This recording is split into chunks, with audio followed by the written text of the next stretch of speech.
Imagine the shock of a beloved horror author openly clashing with one of cinema's greatest directors over what many consider a masterpiece.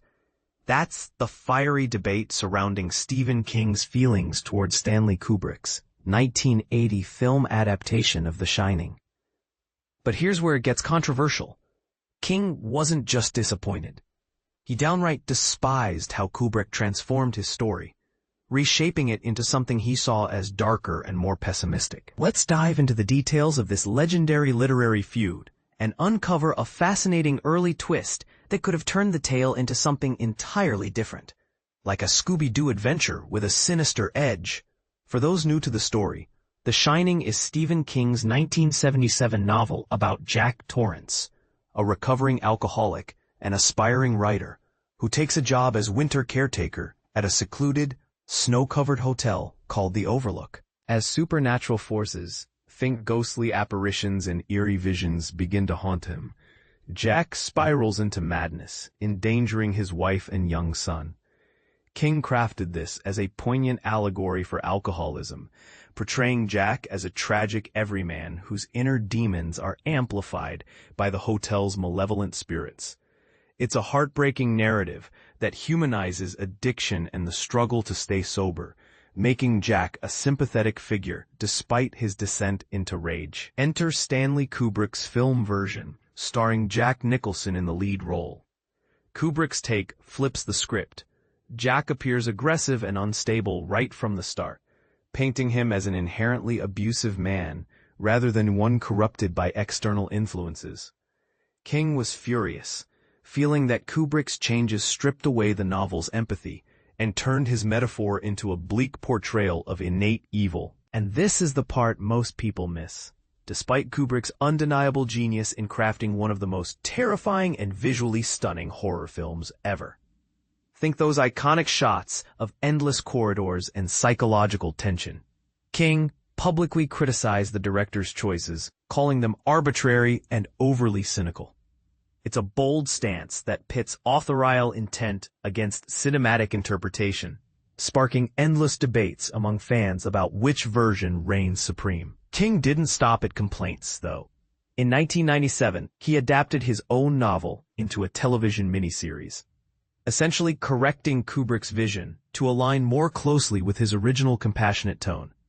Critics often view the miniseries as less polished than the film, but King proudly stands by it, preferring its faithful representation of his themes.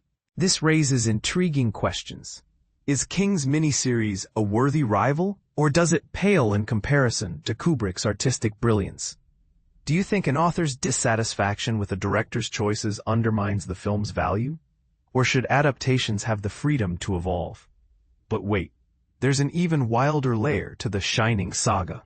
Long before the hotel, King toyed with a completely different setting that could have made the story feel more like a thrilling amusement park ride gone wrong.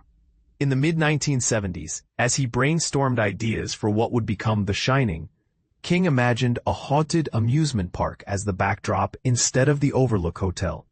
Picture this. A family trapped in a creepy carnival at the end of the season, contending with supernatural happenings amid rides and games.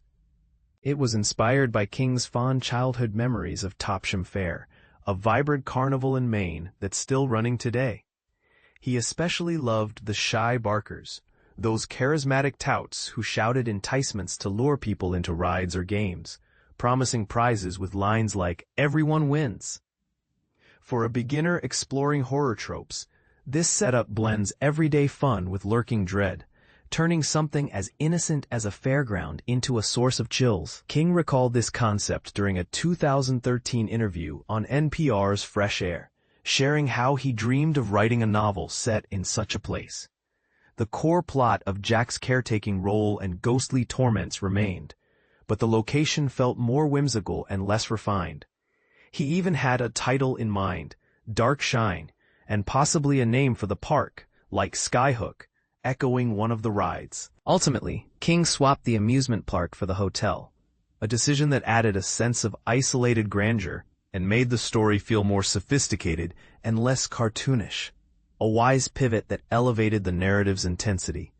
Years later, King finally brought his amusement park dream to life, with Joyland, 2013, a novel that echoes that original inspiration. It follows a young man investigating the murder of a woman whose ghost haunts a seaside amusement park called Joyland. While it's a ghost story at heart, Joyland leans into detective elements too, offering a balanced mix of mystery and the macabre. As an example for newcomers, it shows how King layers personal histories, like a jealous lover's crime, with supernatural echoes, creating a tale that's equal parts eerie and investigative. So, what do you think? Should we celebrate King's miniseries as the true The Shining, or does Kubrick's film deserve its status as a horror icon? And imagine if The Shining had stayed in an amusement park. Would it have been a fun, quirky romp, or just as terrifying in a carnival setting? Share your thoughts in the comments. I'd love to hear if you side with King, Kubrick, or somewhere in between. Do adaptations owe fidelity to the source material, or is creative liberty the spice of great art?